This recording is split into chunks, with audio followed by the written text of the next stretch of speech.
Jordan thought he had finally beaten the bank. For years, he had heard the same advice everywhere. Do not leave your money in a regular savings account. Big banks barely pay anything. Move your cash somewhere smarter. So that is exactly what he did. He opened a high-yield savings account paying 4.5%, moved his savings over, and felt like he had solved the problem. And compared to most people, Jordan really did look smart. While traditional savings accounts were paying almost nothing, his money was earning nearly 10 times more. On $20,000, Jordan could make around $900 in a year. That felt responsible. It felt informed. It felt like he was no longer letting the bank take advantage of him. But the uncomfortable truth is this: Jordan had not escaped the system. He had only moved into a better version of the same system, because his bank was still taking his deposit, putting it to work, and keeping part of the return for itself. The only difference was that Jordan's bank was sharing a bigger slice with him than a regular bank would. Then there was Maya. Maya had $20,000 sitting in a traditional savings account. She thought she was being careful. She had saved her emergency fund. She kept it at a large national bank. Every month, she checked her balance and saw a tiny interest deposit. At the end of 1 year, her bank paid her only $76. That same money helped the bank earn far more. Maya thought she was safe. Jordan thought he was smart. But both of them were missing the same question. What is the bank really doing with your money? Maya did not think she was making a mistake. In fact, she thought she was doing exactly what a responsible adult was supposed to do. She did not waste her savings. She did not gamble it. She did not chase some risky investment she did not understand. She saved 6 months of expenses, placed the money inside a large national bank, and left it there for safety. Every month, she opened her account and saw a small interest deposit. It was not life-changing. It was not even impressive, but it was something. A few dollars here, a few dollars there. To Maya, that tiny number felt like proof that her money was protected and slowly growing. But when Professor Wealth ran the numbers, the truth looked very different. Maya's savings account was paying only 0.38% APY. On $20,000, that equals about $76 a year. Break that down monthly, and it is around $6.33. Not enough for a proper lunch. Not enough to make any real difference in her life. Not enough to reward her for letting the bank hold $20,000 for an entire year. And Maya probably never asked what happened after she deposited that money. Most people imagine their savings just sitting somewhere, untouched, waiting for them in a digital vault. Safe, quiet, available whenever they need it. But that is not how banking works. The moment Maya deposited her $20,000, the bank put that money to work. Not for Maya first, for itself first. Her money became part of a much larger machine, a machine built to borrow cheaply from ordinary savers, then earn much higher returns somewhere else. So what did Maya's bank actually do with her $20,000? The first thing it did was lend it out. That is the core business model of banks in America. They take deposits from people like Maya, pay them a very small amount of interest, and then use that money to create loans at much higher rates. The difference between what the bank pays depositors and what the bank earns from lending is called the net interest margin. Right now, the average net interest margin for U.S. banks is around 3.39%. Maya's bank was paying her 0.38%. That means the bank could earn an average return many times higher than what it gave back to her. On $20,000, Maya received $76 in a year. But using that same money through lending activity, the bank could keep a spread of about $602. Maya got the smallest piece of the deal, even though the money started with her, and that is only the average. Look at credit cards. The average credit card APR in early 2026 was around 21%. A bank can take deposits like Maya's, pay almost nothing on them, and lend money to credit card users at rates above 20%. The gap is enormous. Then there are auto loans around 7.5%, mortgages around 6.8%, personal loans around 12%. Every one of these products is funded in part by customer deposits, and every one of them can earn the bank far more than Maya ever sees. But the part that should really make you pause is Treasury bills. Banks can take a portion of deposits and buy short-term U.S. Treasury bills. 3-month T-bills were yielding around 3.6%. So the bank could use Maya's money to earn 3.6% from the US government while paying Maya only 0.38%. In other words, the bank was acting as a middleman between Maya and the government, and Maya was paying for that middleman without even realizing it. So here's the question. If the bank can use your money to earn more, why are you the one receiving the smallest share? And lending was not the only way Maya's bank made money. There were fees everywhere. Overdraft fees, NSF fees, ATM fees, monthly maintenance fees, service charges.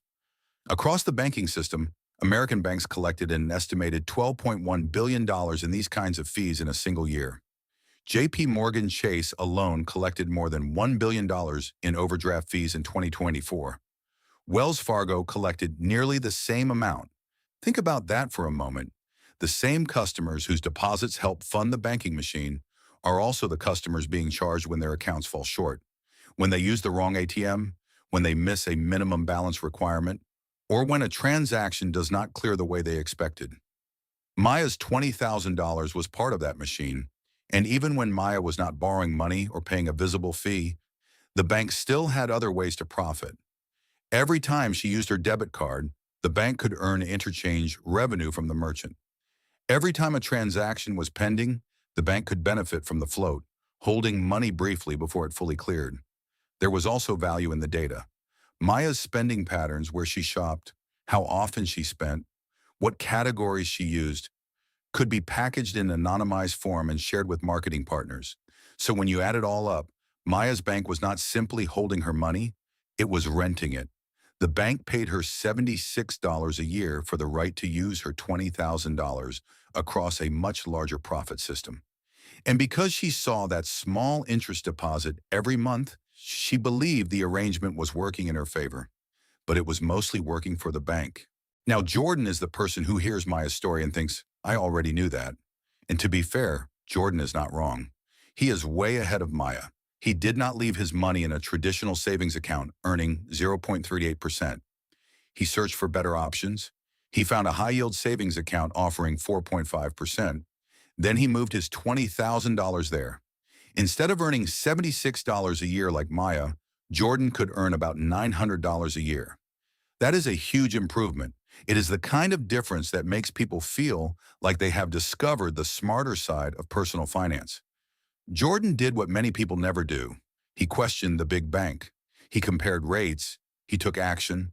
But this is where the story becomes more uncomfortable. Because Jordan's high-yield savings account may be better than Maya's traditional account, but it is still not the end of the conversation.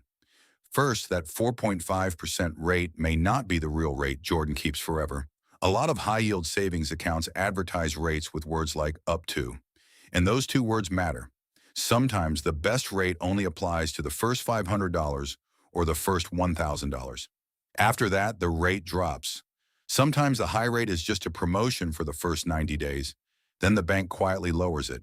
Jordan saw 4.5% in the headline, but his effective rate could be lower.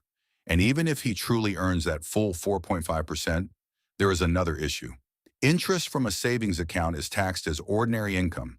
That means federal taxes, and depending on where he lives, state and local income taxes too. So if Jordan is in a 22% federal tax bracket and also pays 5% state income tax, more than 1/4 of his interest disappears to taxes. His $900 may become roughly $657 after tax. Still better than Maya, yes, but not as clean as the headline made it look. But the biggest problem is not the headline rate. The biggest problem is what Jordan's high-yield savings account is actually doing with his money. Where does the bank get the return to pay Jordan 4.5%? It is not magic. The bank is still running the same basic machine. It takes deposits, lends them out, buys short-term securities, earns a return, and then pays depositors a portion of that return. The difference is that Jordan's bank shares more of the profit than Maya's bank does. But it is still a share. The bank is still standing in the middle. The bank is still taking Jordan's money, putting it to work, and keeping part of the result. Jordan is receiving more than Maya, but he is still not asking the deeper question.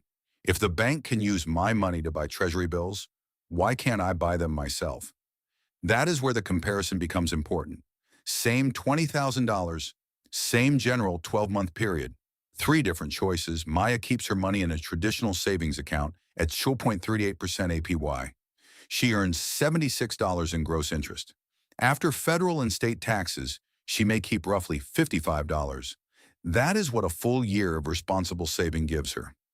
Jordan uses a high-yield savings account at 4.5% APY. He earns $900 in gross interest. After a combined tax rate of about 27%, he keeps around $657.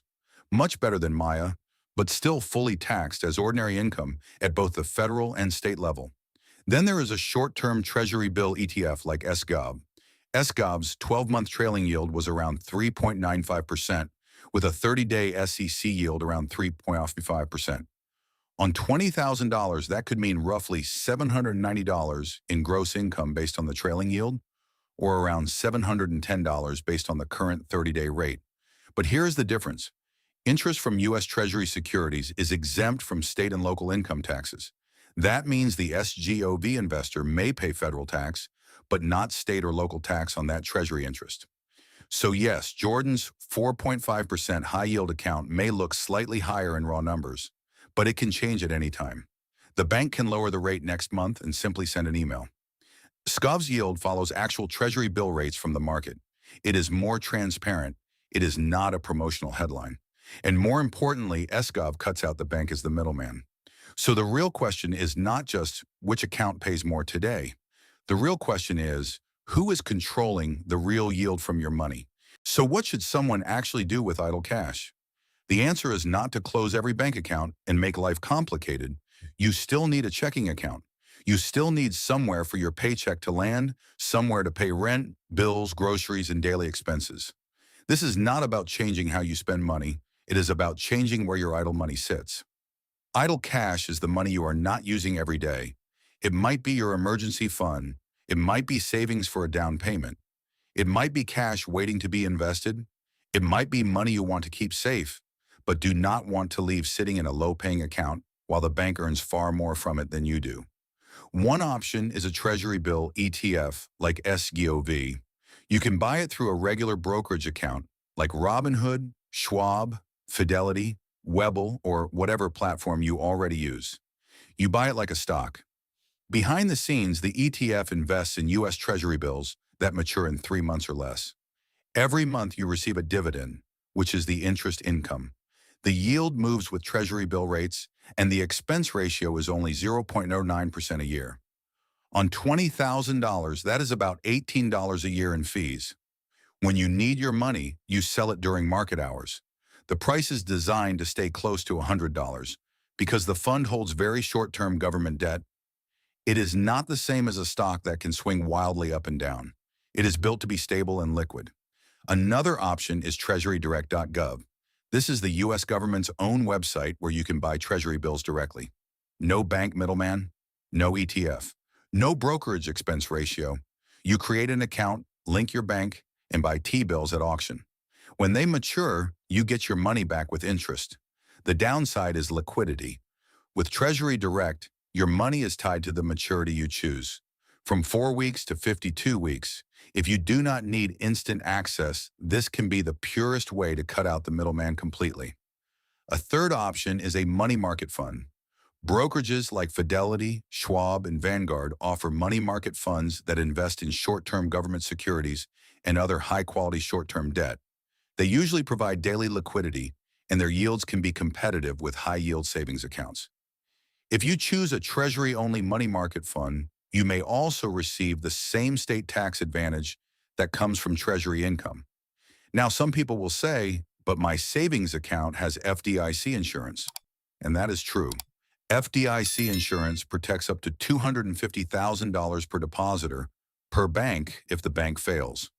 That is real protection. But Treasury bills are debt issued by the same U.S. federal government that stands behind FDIC insurance. With a savings account, the government guarantees your bank deposit. With Treasury bills, you are lending directly to that same government. You are not necessarily giving up safety. You are making the relationship more direct. The other objection is access. People say, I need my emergency fund right away. And that is fair. That is why you keep enough in checking for daily needs. But if you have $20,000 sitting untouched, ask yourself honestly, when was the last time you needed all $20,000 in cash within 60 seconds? For something like SGOV, settlement may take 1 or 2 business days.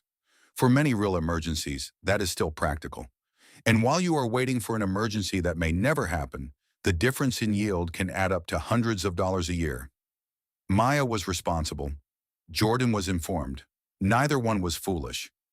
But both of them accepted the bank as the default middleman. Maya let the bank use her $20,000 and paid her almost nothing.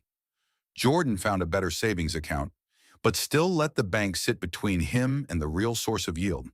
The smarter move is not always chasing the highest savings account headline. It is asking why the bank is needed in the first place.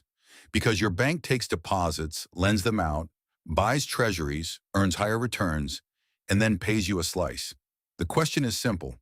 What is your bank doing with your money, and can you do part of it yourself? If this opened your eyes to how idle cash really works, subscribe to Wealth Logic and turn on notifications. We break down the hidden math behind everyday money decisions so you can stop playing by rules that were designed to benefit someone else.